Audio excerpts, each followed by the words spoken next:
The Triple Crown News Minute for May 2nd is presented by Kentucky Equine Research. They've been doing studies on a coenzyme called Q10 in racehorses. Find out more about that coming up. I'm Scott Jagow along with Chelsea Hackbarth. The mood on the backstretch this morning at Churchill Downs was pretty somber because the favorite Omaha Beach has been scratched. He's got an entrapped epiglottis. What do you know about that? Well, it does make breathing a little bit difficult. It's a triangular piece of skin in the throat, and it almost sounds like a throttle on a truck. It's not a great sound. No, and obviously a couple days out before the Kentucky Derby, you don't want to have any health issues like that, so they had to scratch him. And honestly, he'll only be out of training for a few weeks. He's not going to make the Belmont Stakes, but late summer, early fall, Richard Mandella said he'll be back. I did talk to him this morning, and here's what he had to say about this situation. I'm good today. A little bit tough last night. When did you I told somebody in front of the stall, it's a tough pill to swallow. And the horse leaned over and said, "You think it's tough for you? I got a sore throat." Sending him out to run Saturday would have been like sending him to war with a switch in his hand. Wouldn't be very good. Is it possible that these things are easy to fix if you catch them early enough? Yes. No, it's a very common ailment. I don't know that the doctors would agree, but I think it tends to come in the spring of the year when there's a lot of pollens and allergies around, and that can just stir up what you see. So, what's the prognosis going forward for Omaha Beach? If it was 3 or 4 weeks from now, we could do this little procedure and make the race. The horse Ali Sheba had it a month before the Kentucky Derby, and they did the little trimming procedure, and he won the Derby and a lot of races after. But I don't have that option. We're a couple days to the race and too late.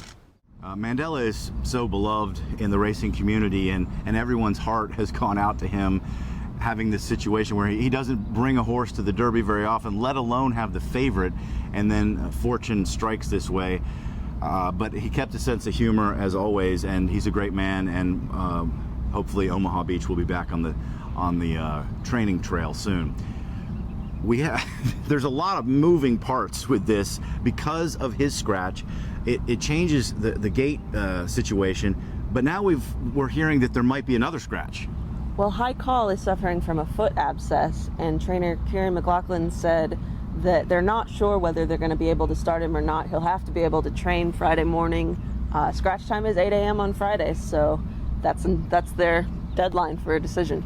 As of now, Bodie Express gets in as the ultra eligible, and he would be put in the 20 gate, and then everyone between 20 and 13 would move toward the rail 1.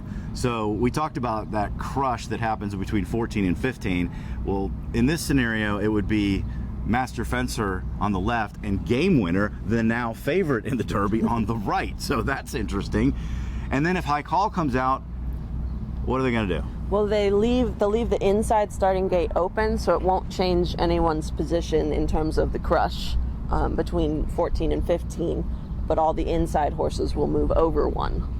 Right. So then, that helps War of Will. It does. It will really help him. It gives him a little more space on the rail. So we'll see if High Call stays in or out, and that could make a dramatic difference in what happens in Kentucky Derby 145.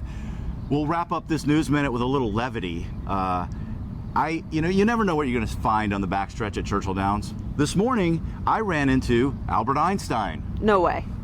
No, really. And I asked him who he likes in the Derby. For the Derby, I've looked at it all. Energy is equal to mass, right? So I check out the mass of each horse, I check out their energy level, and I come up with only one. There's going to be a speed duel on the front end. And who's going to come blowing by them at the end? Code of honor. Don't tell anyone.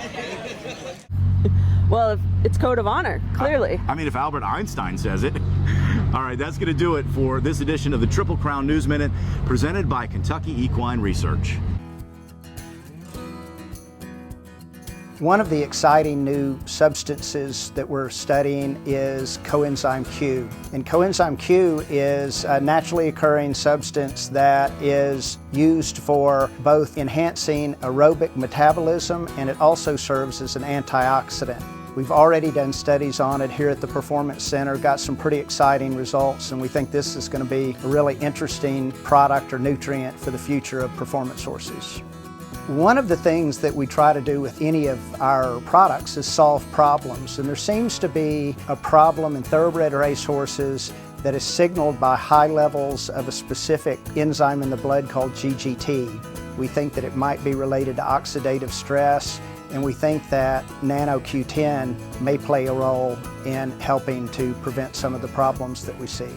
That's truly what KER is about, and that is testing our products, doing research, and then applying that research in the real world.